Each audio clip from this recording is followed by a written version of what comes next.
$100 million for party of plucky underdogs, or blatant power play? The truth about Elon Musk's $100 million donation will shock you. It has angered me to hear this story.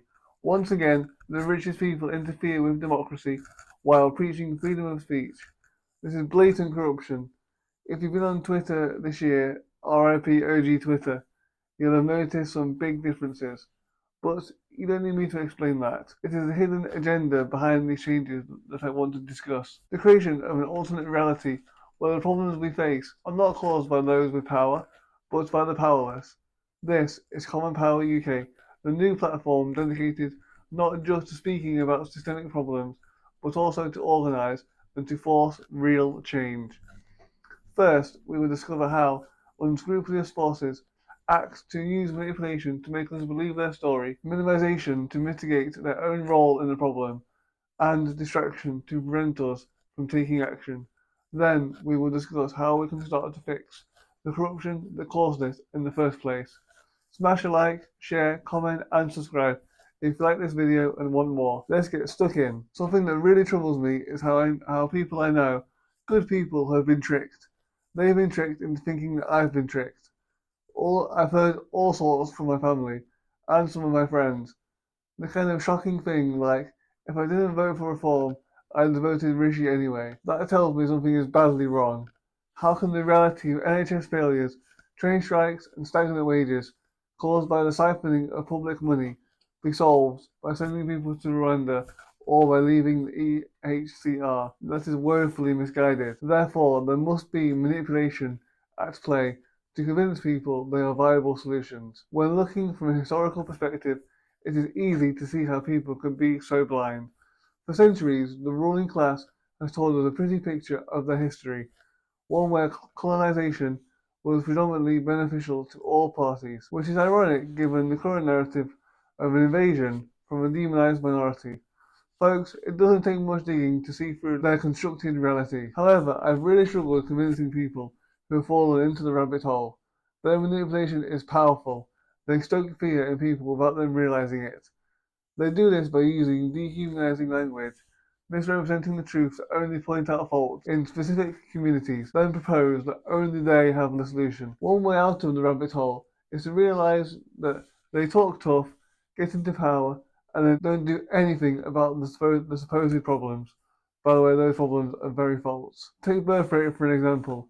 Elon Musk cries about the low birth rate and then lobbies against immigration. It is hypocrisy in the most dangerous manner. The truth is, we need people to come to our countries to contribute to the services we all rely on. To break free of the narrative, we need to create a new one. A narrative so powerful that people cannot ignore. But I'm going to save it for the end of the video where I talk about solutions, so stick around for that. Next up is minimize. So they've already got you to be suspicious about your neighbour. Now they must minimize their role in the economic pain we all feel. We've all seen politicians squirming out of questions and never being honest, even in the face of clear evidence. But that's just scratching the surface of their efforts. The system is set up to promote those who will not take responsibility for their mistakes. This is bolstered by the press, who excuse them but attack anyone who they perceive a threat. Therefore, we cannot use their system to force real change.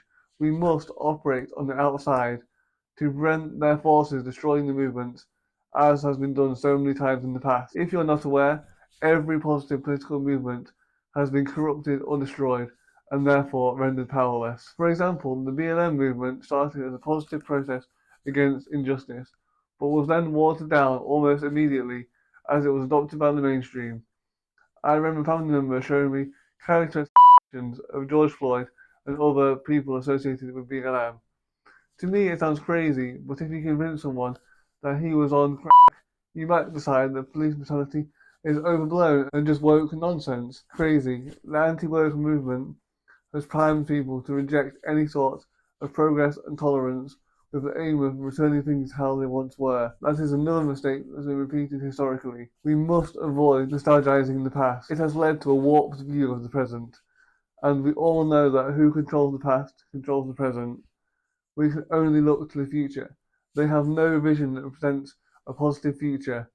If we can present a better story, we can break through their lies. A better future is possible. Things are so unbalanced that it really would not be hard. If we get our act together and demand better, we will soon see that the way things are is by design. The system is designed to produce the problems that we have and to defend those who designed it. Distraction.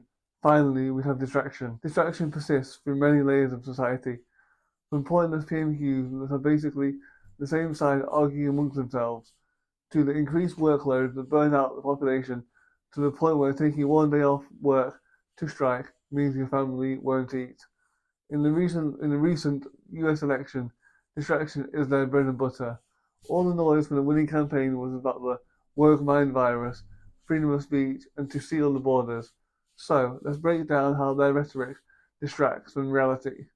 The woke mind virus is now used as a derogatory slur against anyone who protests their unrestricted power.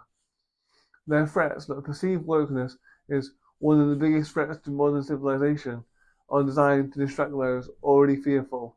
Make no mistake, that claim is completely unfounded. A bigger threat that he might want to consider is capitalist siphoning of money, thinking there is no consequence to destroying public services, underfunding them while expecting everything to run the same, all in the name of efficiency savings. Before I start ranting again, it always shocks me how something so imaginary that has no real effect can be highlighted endlessly compared to the real things that cost us every day. Next up, freedom of speech. This is another huge distraction. Culturally, we have made a lot of progress since the dawning of social media posts that will remain visible eternally. In those 15 years, things have changed a lot. The visibility of unsavory thoughts led to a lot of us getting our acts together. No longer will we post random offensive jokes on social media. That was because we didn't want to hurt anyone unintentionally. Freedom of speech should not mean you can post anything you like without consequences. It should mean you can post anything with consequences.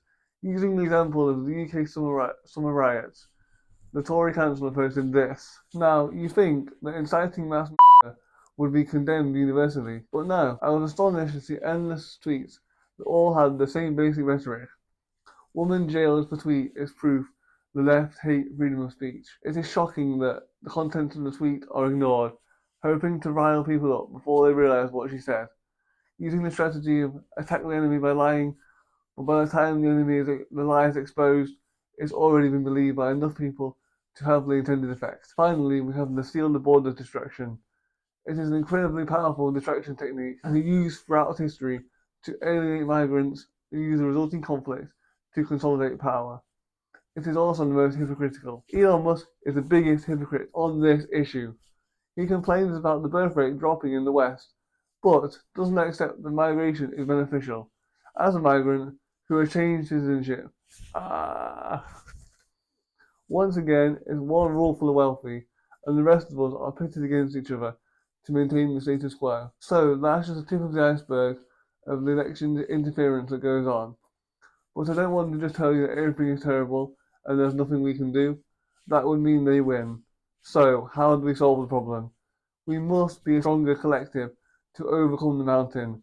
We have the power to do something. We have such an imbalance that a small change for the better would be felt immediately.